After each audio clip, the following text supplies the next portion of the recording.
추운 날씨 가운데 평안하셨습니까? 네. 많이 추우시죠? 어, 제가 말씀을 생각하면서 이런 생각을 한번 해보았습니다. 어떻게 하나님은 삼손과 같은 사람을 쓰실 수 있을까? 어떻게 삼손과 같은 사람을 나신이로 미리 선택하셨고, 그리고 삼손과 같은 사람을 사사로 세우셔서 이스라엘을 구원할 생각을 하셨을까라는 생각을 한번 해보았습니다. 뭔가 하나님이 잘못된 선택을 하고 있지는 않은가?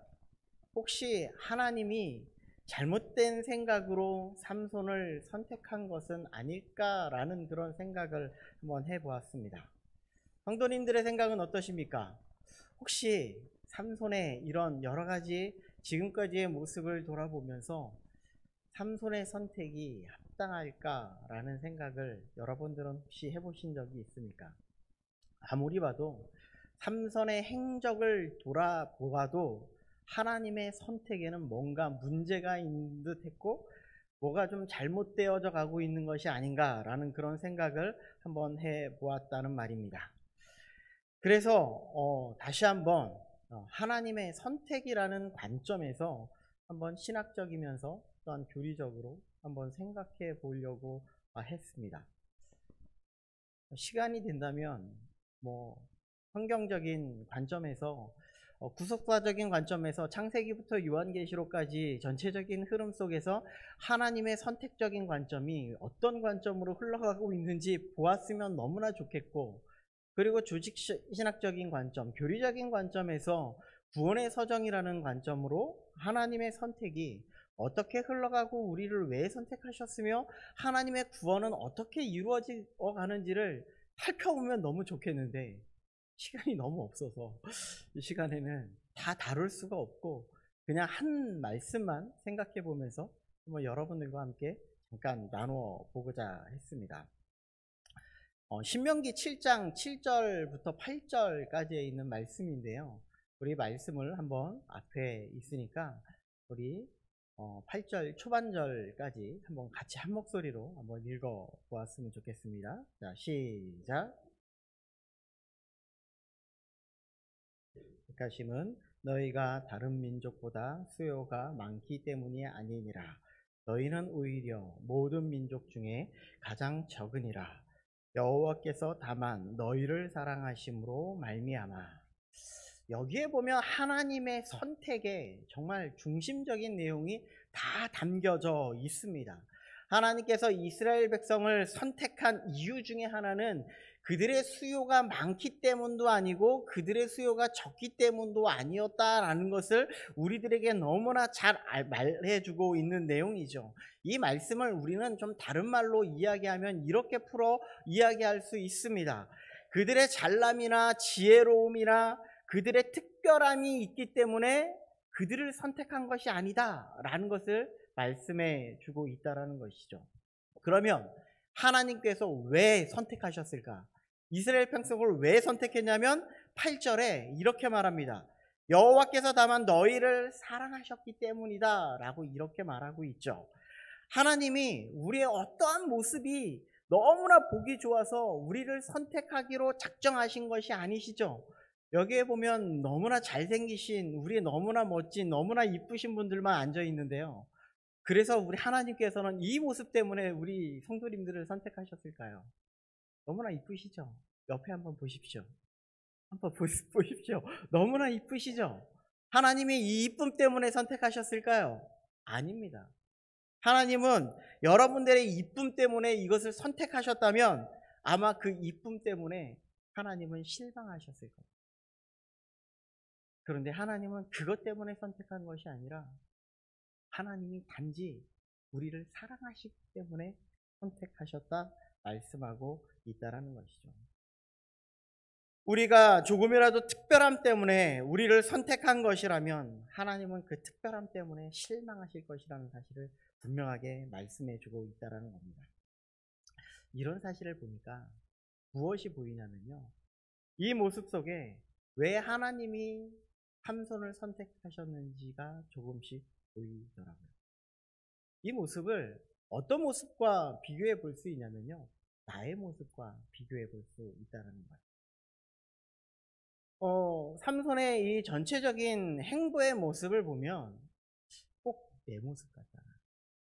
내 모습이 꼭 삼손의 모습과 똑같아서 이게 다른 사람의 모습이면은 아우 어떻게 저런 사람을 하나님이 선택할 수가 있어라고 이렇게 생각이 드는데 그게 나한테로 가지고 오면 아유 하나님이 진짜 은혜가 많으시지 나 같은 사람도 하나님이 선택하시는데 이렇게 된다는 얘기예요. 그러니까 나한테로 돌아오면 뭔가 좀 이렇게 좀 관대해지고 다른 사람을 생각해 보면 어떻게 하나님이 저를 선택할 수 있지라고 생각한다는 거예요. 그래서 이런 관점에서 본다면 하나님의 이 모든 선택에는 하나님의 사랑에는요 어떠한 조건이나 어떠한 우리들의 모습의 행함이나 뭐 이런 것에 있는 것이 아니라 하나님의 전적인 은혜, 하나님의 전적인 선택에 의해서 이 모든 것이 이루어지고 있구나라는 것을 한번 생각해 볼 수 있다라는 겁니다. 그렇게 보면서 오늘 삼손의 모습을 보면서 나의 모습을 좀 비춰봤으면 좋겠다라는 것을 이야기하고 싶다라는 거예요. 지난 시간에 우리는 육신의 정욕을 쫓아 그렇게 자신에게 주어진 하나님의 은혜를 잃어버리고 살아나가는 삼손의 모습을 보면서 결국 삼손이 지금 최종 목적지에 도달한 사람이 누구였냐면 들릴라라는 그 여인에게 도달하고 있음을 우리는 볼 수 있다는 것이죠. 그리고 어처구니없이 자신의 모습이 어떤 자인지를 이 들릴라라는 여인에게 모두 다 이야기하는 것을 우리는 볼 수가 있습니다. 그래서 오늘 본문을 통하여서 우리들이 잃어버리지 말아야 할 세 가지가 분명히 있다. 우리들이 꼭 붙잡고 나가야 될 세 가지가 있다. 이것을 한번 좀 붙잡고 나아가라. 우리가 정말 잃어버리지 말았으면 좋겠다라는 것이 한번 세 가지를 놓고 한번 같이 나누어 보았으면 좋겠습니다. 가장 먼저 우리들이 먼저 나눠볼 것은 무엇인가 하면 우리의 구원의 확신, 구원의 본질이 무엇인지를 잊지 말았으면 좋겠다라는 것입니다. 우리 17절 말씀을 한번 같이 보도록 하겠습니다. 17절입니다. 앞에 있는 내용으로 보겠습니다. 자, 시작. 내 머리 위에는 삭도를 대지 아니하였나니 이는 내가 모태에서부터 하나님의 나시린이 되었음이니라. 앞에 거 잘 보이시죠? 네, 잘 안 보이시는 것 같아가지고 네, 잘 보이실 줄 믿습니다. 자, 삼손은 스스로가 어떤 자인지 그대로 고백하고 있습니다. 어떤 자입니까? 삼손은 나실인입니다. 이 나실이라는 사실을 그대로 잘 보여주고 있는데 이 나실이라는 것은 하나님께 구별된 자로서 하나님의 특별한 은혜를 받은 자임을 우리가 분명하게 나타내고 있죠. 그런데 이 삼손의 모습을 보면요 하나님께 구별된 그런 인생을 살아가는 그런 사람이 아니라 자신의 정욕대로 살아왔고 자신의 욕심을 따라 그렇게 살아온 사람이 바로 이 삼손의 모습이다. 하나님과 뜻과는 전혀 무관한 삶을 살아온 사람이 바로 이 삼손의 모습이다라는 것을 이야기하고 있어요. 이 나실인의 조건을 한번 보면요 세 가지로 나누어 볼 수가 있는데 첫 번째는요 머리를 삭도에 대지 마십시오. 두 번째는 포도주를 가까이 하지 마십시오. 세 번째는 시체를 가까이 하지 마십시오 라는 그런 삶을 살아나가는 것이 삼손의 모습이었어요. 나실인의 조건이었어요. 그런데 지금까지 살아온 삼손의 모습을 보면요 지금 포도주를 가까이 하는 삶을 일상으로 삼았고 그리고 시체를 가까이 하는 것을 일상으로 삼아서 그들의 모습 속에서 이 나실인의 삶과는 전혀 무관한 삶을 살아가고 있다라는 것을 이야기하고 있다는 것이죠. 이제 마지막 하나밖에 남지 않았어요. 그가 나실인으로서 지켜야 할 덕목이 머리에 삭도를 내지 마십시오. 이거 하나밖에 없었는데 이제 마지막 시험을 통하여서 이 들릴라에게 모든 것을 다 발설하고 안다는 것이죠. 이 삭도를 머리에 대지 않는 것에 대해서 이야기하고 나서 하나님이 삼손에게 정말 원하는 것이 무엇일까라는 것을 한번 생각해 보았으면 좋겠습니다. 삼손을 나실인으로 불러주시고 하나님께서 그를 특별하게 세워주심에 있어서 정말 삭도를 머리에 대지 말라라는 것이 하나님의 뜻이었을까요? 삼손이 파악하지 못하고 있는 것이 하나가 있었는데 그것이 무엇인가 하면 이 삭도를 머리에 대지 마십시오라는 것이 그의 인생의 목적이 아니라 그의 인성의 목적과 이 방향성이 오직 하나님의 뜻과 하나님의 길을 따라 살아나가야 된다는 것에 있다는 사실을 그들은 알지 못했다는 거예요. 자, 한번 생각해 보십시오. 조금 바꾸어서 한번 생각해 보겠습니다. 자, 삼손이 걸어가고 있는 길이 하나님이 원하시는 이 거룩의 길을 가고 있는가? 이 싸움을 하고 있냐는 것입니다. 하나님이 삼손을 나시린으로 선택한 것은요, 너는 세상 사람들과 똑같은 길을 걸어갈 것을 명하지 않으셨다라는 것입니다. 그럼 이 세상 사람들과 구별되었습니다. 너는 이스라엘 백성들을 구원하려고 하는 사사로서 임명을 받은데, 특별한 은혜를 받았는데, 너는 그런 삶을 살아갔습니다. 이 말씀을 하고 있다는 거예요. 근데 우리에게도 똑같거든요. 우리의 삶도 하나님의 부르심과 부르심의 그 목적 가운데에서는요, 우리를 하나님께서 특별하게 이 세상 사람들과 좀 다르게 살아갔으면 좋겠어 라는 것을 말씀해주고 있다는 것이죠. 그리고 이 세상 가운데에서 이 죽어가는 영혼들을 위해서 하나님의 복음을 전하고 그 복음을 위해서 힘써 나아갈 때 그들의 영혼을 살릴 수 있었으면 좋겠다라는 것이 하나님의 메시지라는 거예요. 그런데 이 지금 삼손의 모습에는 지금 잘못 선택하고 있는, 잘못 생각하고 있는 그 하나가 바로 이 삭도를 머리에 대지 않는 것에 있다는 것을 말씀하고 있다는 것이죠. 또 하나 있습니다. 또한 하나님이 삼손을 선택하신 것은요, 머리털에 있는 것이 아니라 여호와의 영에 있음을 그가 인지하지 못했다는 거예요. 우리도 오해할 때가 간혹 있죠. 우리를 선택하시고 우리를 부르신 목적이 하나님의 영인 성령을 우리에게 부어주심이 거룩하신 자녀 삼아주시기 위해서 우리에게 이 성령을 부어주시고 우리를 선택하시고 우리를 불러주셨다는 사실입니다. 그런데 우리는 이것을 망각하고 우리가 무엇인가를 잘해야만, 우리가 무엇인가를 똑똑해야만, 우리가 열심히 생활해야만 이 모든 것이 구원이 있을 것이라고 그렇게 생각할 때가 너무나 많이 있다는 것이죠. 본질을 흐리면 안 된다는 것을 이야기하고 있습니다. 제가 지금은 이제 유초동부 사역을 하고 있는데 이전 교회에서는 중고동부하고 청년부 사역을 참 많이 했습니다.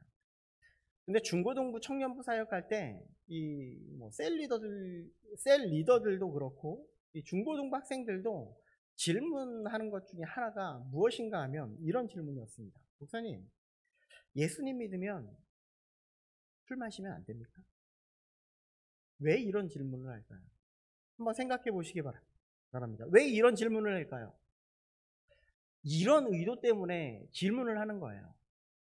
목사님, 성경에 술 마시라는 말 없죠? 거봐요. 성경에 술 마시라는 말 없잖아요. 그러니까 술 마셔도 되죠. 이거 무엇을 말씀드리려고 하는 건가 하면 정당성의 문제를 그 친구들이 지금 다루려고 했다는 거예요. 이게 뭐냐면, 자, 요즘 그 차별금지법, 최근에 지금은 세상이 좀 어지러워서 이 차별금지법이 조금 쏙 들어가긴 했는데, 자, 차별금지법을 통과시키려는 성소수자들이 이 이야기를 하죠. 이것을 왜 그러냐 하면 자신들의 정당성을 이루기 위해서입니다. 법으로부터 나를 보호해줘라. 이것을 이루기 위해서 그렇다는 거예요. 이런 걸 통해서 무엇을 얻으려고 합니까? 법으로부터 나는 보호받고 교회도 우리를 정죄하지 못해 라는 것을 말하기 위해서, 이것을 정당화하기 위해 이것을 만들려고 하고 있다라는 말입니다. 그러니까 이게 뭐냐면 그들이 술을 이야기하고 이 차별금지법을 이야기한다는 것은 무엇을 말씀하고 있냐면 원래 술이 본질이 아닙니다. 무엇을 이야기하려면 그들이 술을 마시기 위해서 이것을 꺼냈다라는 거예요. 그러니까 결국은 뭐냐면 술이 본질이 아닌데 술을 이야기했다는 말씀이죠. 우리에게는요, 우리의 구원에는요, 우리의 구원의 본질은, 구원의 확신에 있는 이 본질은요, 예수 그리스도를 믿는 그 믿음 안에 있음을 우리는 알아야 된다는 거예요.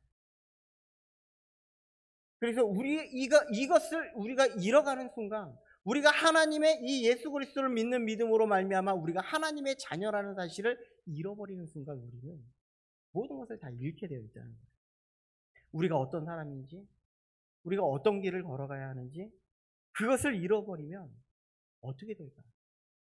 우리가 무엇을 위해서 지금 이 신앙생활을 하고 있는지, 우리가 하나님 앞에 예배를 드리고 있는지, 우리가 봉사를 하고 있는지, 이것을 다 잃어버리는 순간 싸움을 할 수밖에 없다는 거예요.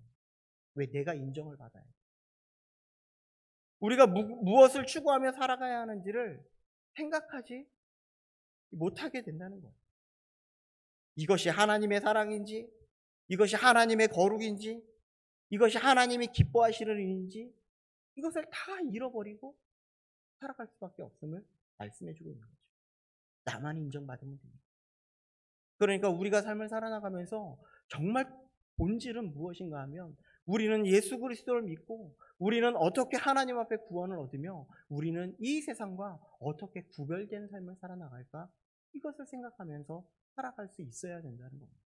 이것을 잃어버리면 안 된다라는 것을 말씀해주고 있는 것이죠. 두 번째로는요, 영의 상실입니다. 19절을 한번 같이 보도록 하겠습니다. 19절입니다. 자, 시작. 들릴라가 삼손에게 자기 무릎을 베고 자게 하고 사람들을 불러 그의 머리털 7가닥을 밀고 괴롭게 하여 본즉 그의 힘이 없어졌더라. 여기에 뭐가 문제인지 아십니까? 자, 빨갛게 되어 있으니까 여러분들이 다 아실 수 있을 것 같습니다. 그녀는 삼손에게 힘이 빠져나갔다는 사실을 알았어요. 그런데 정작 삼손은요, 자신에게 하나님의 영이 빠져나갔다는 사실을 인지하지 못하고 있었다는 거예요. 이 세상 사람들은요, 우리들을 보면서 뭐라고 이야기하냐면, 너 그리스도인 맞아? 교회 다니는 사람 맞아? 예수 믿는 사람 맞아? 라는 인식을 갖고 있다는 거예요. 그런데 정작 우리들이 정말 그리스도인으로서 하나님의 구별된 사람으로서 거룩한 자로서의 그런 삶을 살아나가는지 모르고 있다는 거예요. 내 자신은 그것을 모르고 있다는 것이죠. 한병수 목사님은 이것을 2가지로 이야기합니다. 뭐라고 이야기하냐면, 첫 번째는요, 자신의 힘이 머리털이라는 눈에 보이는 것에 의해서 결정된다고 생각했다는 거예요. 자신의 힘이 머리털에서 우리의 구원이 머리털에 있는 것이 아니라 우리의 행함에 있는 것이 아님에도 불구하고 우리는 자꾸 우리가 이렇게 교회만 열심히 나오면 분명히 하나님의 구원이 있습니다. 그런데 우리의 생활의 모습과 다른 것을 이것을 자꾸 합리화시키려고 한다는 것이죠. 여러분들 한번 생각해 보십시오. 한동수 목사님이 또 이런 재밌는 이야기를 했어요. 우리 성도님들 아침에 머리 감으시죠? 머리 감으시죠? 안 감으셨나요? 자, 머리를 냄새를 한번 맡아보시고요. 자, 머리를 감으시죠? 머리를 감는데 오늘 막 머리를 막 감고 나서 오늘 머리털 8개 빠졌네 이렇게 생각하시는 분 있습니까? 있으신 분 손 들어주세요. 없죠? 내가 머리를 막 감았는데 오늘은 머리털 10개 빠졌어 이렇게 생각하는 사람 아무도 없다는 거예요. 그런데 삼손이 머리털이 7가닥을 빠졌다? 7가닥을 잘렸다? 아니 삭도를 머리에 댔다? 이것을 느낄 수 있을까요? 아니에요. 그게 느끼지 못하는 겁니다. 근데 저도 요즘 머리털이 많이 빠져가지고 머리털이 조금씩 빠지면 긴장이 돼요. 이게 머리털이 없는 사람은 이게 걱정이 됩니다. 우리 아내가 대머리가 되면 같이 안 산다고 했거든요. 자, 걱정이 됩니다. 자, 그런데 이게 참 머리털 빠지는 게 걱정이 됩니다. 그럼에도 불구하고 우리는요, 이것을 다른 측면으로 한번 생각해 보면 우리의 구원을 자꾸 눈에 보이는 행동으로 자꾸 생각한다는 거예요. 우리의 어떠한 모습에서 자꾸 찾으려고 하는 그런 모습이 있다는 거예요. 우리의 구원은요, 절대로 우리의 행동과 우리의 모습 속에서 나오는 것이 아님을 우리는 알아야 함에도 불구하고 하나님께서 전적으로 우리를 선택해 주시고 우리가 하나님을 믿는 그 믿음 가운데에서 우리가 하나님의 구원을 이룸에도 불구하고 이것을 우리는 자꾸 잃어버린다는 거예요. 그래서 하나님이 정말 우리에게 원하시는 것은 무엇인지 아십니까? 영적 싸움. 우리가 정말 거룩을 추구하려고 거룩의 싸움을 계속해야 된다는 거예요. 우리의 영이 우리 가운데 살아있게 하려고 우리는 계속해서 영적인 싸움을 해야 되고 계속해서 기도하는 삶을 살아야 되고 하나님의 말씀이 우리 가운데 거할 수 있도록 계속해서 싸움을 해 나가야 된다는 거예요. 그런데 하나님의 말씀이 우리 가운데서 자꾸 멀어지고 하나님 앞에 기도하는 것이 우리 가운데 자꾸 멀어지고 이런 싸움을 하면 우리가 어떻게 하나님의 은혜 가운데 자꾸 살아갈 수 있겠습니까? 우리는 이런 생각을 좀 버려야 된다는 거예요. 둘째는요, 뭐라고 이야기하냐면요, 평소에도 여호와를 인정하고 그와 동행하는 그런 사람이 아니었기 때문이다라고 이렇게. 평소에도요, 그리스도인다운 삶을 살아가지 않았어요. 삼손은 영적 은혜를 계속해서 잃어버리고 하나님께서 간혹가다 주시는 하나님의 영에 의해서 그 모든 것을 행한 자가 바로 삼손의 모습이었다라는 것을 이야기하고 있다는 것이죠. 하나님과 전혀 무관한 삶을 살아가는 사람, 하나님의 교회 앞에 나왔는데 내 마음속에는 하나님이 없는 그런 삶을 살아가고 있는 그 모습을 지금 살아가고 있다는 거예요. 우리 이 모습 속에서 누구를 생각해 볼 수 있냐면요, 초대 왕인 사울을 한번 생각해 볼 수 있다는 겁니다. 하나님의 은혜로 이 초대 왕인 사울이 되었습니다. 이스라엘의 왕이 되었어요. 그런데 하나님께서 뭐라고 이야기하냐면 사무엘상 15장 26절에 여호와께서 그를 버리셨다. 하나님께서 그를 버리셨대요. 하나님이 그를 버리고 나니까 어떤 일이 벌어지냐면 사무엘상 16장 14절에 여호와의 영이 사울을 떠나게 됩니다. 하나님 여호와의 영이 사울을 떠나게 됨으로 말미암아 이루어지는 일이 그 이에 악령이 그를 번뇌하게 합니다. 우리가 하나님의 영이 떠나가고 하나님의 영을 상실하는 그런 생활 속에서 어떤 일이 벌어지냐면 자꾸 죄악의 삶을 살아가게 됩니다. 우리의 분노가 자꾸 일어나고요, 자꾸 악한 생각을 하게 되었다 라는 것을 말씀해주고 있다는 것이죠. 하나님의 영을 따라가야 함에도 불구하고 그런 삶을 살아가지 못할 때 우리의 마음속에 자꾸 분노가 일어납니다. 그래서 우리가 하나님의 영으로 살아나가는 그런 삶은요, 무엇을 이야기하냐면 예수 그리스도의 삶을 살아가라는 거예요. 예수 그리스도가 우리에게 보여주셨던 그 길을 좀 걸어가라라고 이야기하고 있다는 거예요. 그것이 무엇일까요? 예수님이 우리에게 무엇을 보여주셨습니까? 죽기까지. 그래서 하나님이 원하시는 것은 무엇이냐면요, 우리가 내가 죽지 않으면, 내가 죽어지는 삶을 살면, 우리가 죽지 않으면 하나님의 영을 느낄 수 없다는 거예요. 내가 죽어지고 내가 연약해지면 나의 힘으로 살아나가는 그 힘이 아니라 하나님이 없으면 내가 살아갈 수 없습니다라는 그런 고통스러운 일이 우리 가운데 내면에 살아나가게 되고, 그리고 그것으로 말미암아 우리는 하나님을 더욱더 의지하게 되므로 하나님을 기쁘시게 하는 삶을 살 수 있다라는 사실을 기억해야 된다는 것을 말씀해주고 있다는 것이죠. 지난주에 강은도 목사님 설교를 이렇게 좀 들었습니다. 그런데 강은도 목사님이 이런 이야기를 하더라고요. 거룩이라는 것은 하나님이 우리를 사랑하심을 알고 우리의 삶이 흉내라도 내고 하나님의 명예를, 하나님의 영광을, 하나님이 기뻐하시는 삶을 드러내는 삶을 살아요. 여기서 제가 은혜 받은 게 무엇인지 아십니까? 거룩이라, 하나님의 사랑을 흉내라도 내라. 이게 왜 은혜가 됐냐면 우리는요, 정말 죽어지는 삶을, 예수 그리스도의 십자가에 죽어지는 삶을 흉내라도 좀 내보면 하나님을 좀 생각할 수 있지 않겠냐는 거예요. 말로만 하지 말고 좀 우리 성깔 좀 죽이고 우리의 욕심도 죽이고 우리의 자아를 좀 죽여서 좀 죽이는 삶을 흉내라도 내서 하나님을 생각하고 예수님을 생각하고 성령님을 생각하는 그런 기뻐하는 일을 좀 한번 생각해 봤으면 좋겠다라는 것을 이야기하는 거예요. 근데 우리는 죽어지려고 그런 삶을 살려고 하지도 않아요. 그냥 내가 기분 나쁘면 다 끝이에요. 하나님이 원하시는 것은요, 이 말씀을 하고 있잖아요.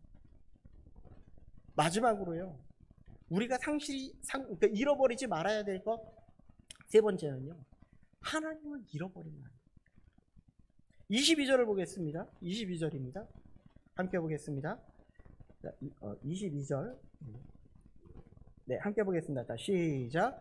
그의 머리털이 밀린 후에 다시 자라기 시작하니라.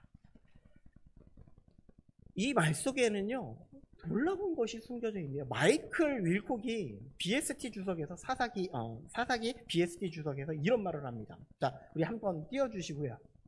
자, 한번 따라와 보시기 바랍니다. 하나님은 결코 말씀을 어기지 않으신다. 그 하나님께서 삼손은 그가 죽는 날까지 나실인일 것이라고 말씀하셨다. 하나님이 하나님의 종을 버리신 것은 일시적일 뿐이었다. 삼손이 하나님의 약속을 아무리 무시하더라도 하나님은 그 약속을 반드시 지키실 것이다.